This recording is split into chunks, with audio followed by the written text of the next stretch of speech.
Bonsoir et c'est un plaisir de vous retrouver de nouveau sur RTV pour que Dr Habib Bouaz il vous parle de nouveau de la santé. Ça fait quelques émissions qu'on était en train de parler sur la génétique, sur le matériel génétique, l'origine de la vie, tout ça. Mais la question qui se pose, pourquoi on parle de ça pendant le mois de Ramadan? Est-ce qu'il y a un lien entre le Ramadan, le jeûne et les maladies génétiques? Certainement oui, on le verra tout à l'heure.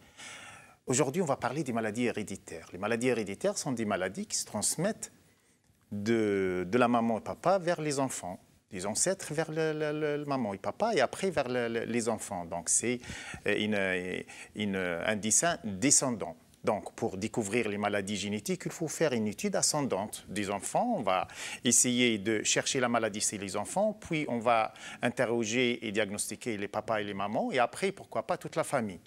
Ces maladies héréditaires, qu'est-ce que ça veut dire? Sont des maladies qui sont portées par les chromosomes, qui sont portées par les gènes. Et durant la conception, ces maladies, ils trouvent un chemin pour se transmettre du papa et maman vers les enfants. C'est quoi? Par exemple, on va donner un exemple des maladies héréditaires, surtout les maladies neuromusculaires. Il y a des maladies, par exemple, surtout des maladies métaboliques.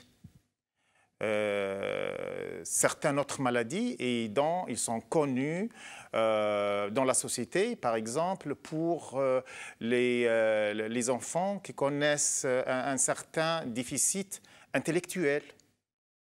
Ces enfants-là ont des gènes d'intelligence, de concentration et de comportement qui sont touchés.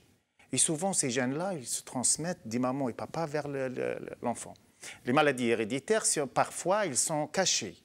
Ils n'apparaissent que lorsqu'elles se trouvent une partie chez la maman, une partie chez le papa. On ne va pas rentrer dans le jargon scientifique parce qu'il est trop compliqué, mais sachant qu'il y a des maladies héréditaires que lorsqu'un seul des parents il a la maladie, directement, ils se transmettent. Et il y a des maladies qui sont cachées chez la maman et le papa, ils n'apparaissent que lorsqu'on se marie entre les cousins et ça donne ces maladies-là. La question, ce n'est pas là. La question, est-ce que ces maladies héréditaires, est-ce qu'on peut les maîtriser? Ces maladies héréditaires qui ne sont pas apparentes, on ne peut pas vraiment dès le premier coup les voir. Peut-être on peut les voir dans les signes, dans les comportements, dans le phénotype, mais souvent on ne les connaît pas et on les connaît mal. Comment on va les connaître? Généralement, les maladies génétiques actuellement, et dans plusieurs pays, on a les moyens pour les diagnostiquer. C'est-à-dire on va aller chercher complètement cette matériel, l'origine matérielle de la vie. On en a parlé, on a dit c'est de l'ADN. Donc, le premier pas, c'est d'aller chercher l'ADN et on va essayer de lire l'ADN et en lisant l'ADN, on va trouver cette maladie.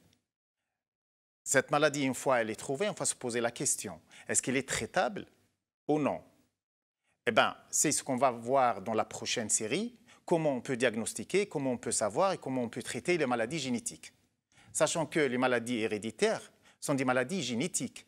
Mais les maladies génétiques, en grosso modo, ce n'est pas toutes les maladies génétiques qu'elles se transmettent à la descendance. Il y a des maladies génétiques qui ne se transmettent pas.